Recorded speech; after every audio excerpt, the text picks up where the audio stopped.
Šiuo metu dirbu Karito laikinuosiuose namuose ir jau dirbu juose nuo 2012 metų, tai jau 7 metai.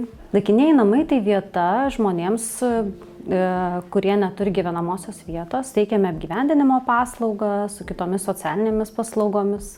Ir mūsų tikslas galutinis yra, kad žmogus kad grįžtų į visuomenę, gyventų pilnavertį gyvenimą taip, kaip jisai jį mato, kaip jis vaizduoja. Tai žinoma, visų pirma, jau ta pasekmė galbūt ar ne, tai kad žmogus neturi gyvenamosios vietos, bet už to neretai slypi daug tos istorijos platesnės, jos labai būna įvairios, tos problemos tokios daugiabriaunės, nėra tiesiog vienpusiškai, kad žmogus, štai tik neturiu gyvenamosios vietos.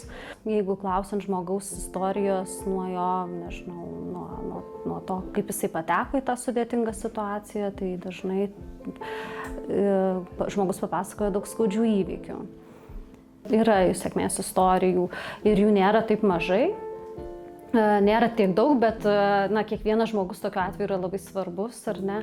Tai, pavyzdžiui, dar čia gal ta istorija visai neužsibaigusi, bet kuo mes labai džiaugiamės, viena moteris, kuri irgi atėjusi pas mus su tokia gana skaudžia istorija, gyvenusi benamystėje, patyrusi prievartą, smurtą artimoje aplinkoje, turinti psichikos ligą, ar ne, kuri, kol jinai nevartojo vaistų, tikrai įtakojo jos gyvenimo kokybę. Ir šiuo metu, mes turime vieną butą, jį vadiname tarpiniu būstu ir pagalvojom būtent apie šitą moterį, nes norėjome suteikti tą galimybę savarankiškai gyventi žmogui, kuriam yra sunkiau gyventi su kitais žmonėmis nakvynės namuose. Ir nežinau, dėl to, kad nakvynės namuose kambariai nėra vienviečiai, ar ne, ir tada kyla konfliktų, daugiau įtampos, streso, kas įtakoja ir kitą žmogaus savijautą ir elgesį neretai.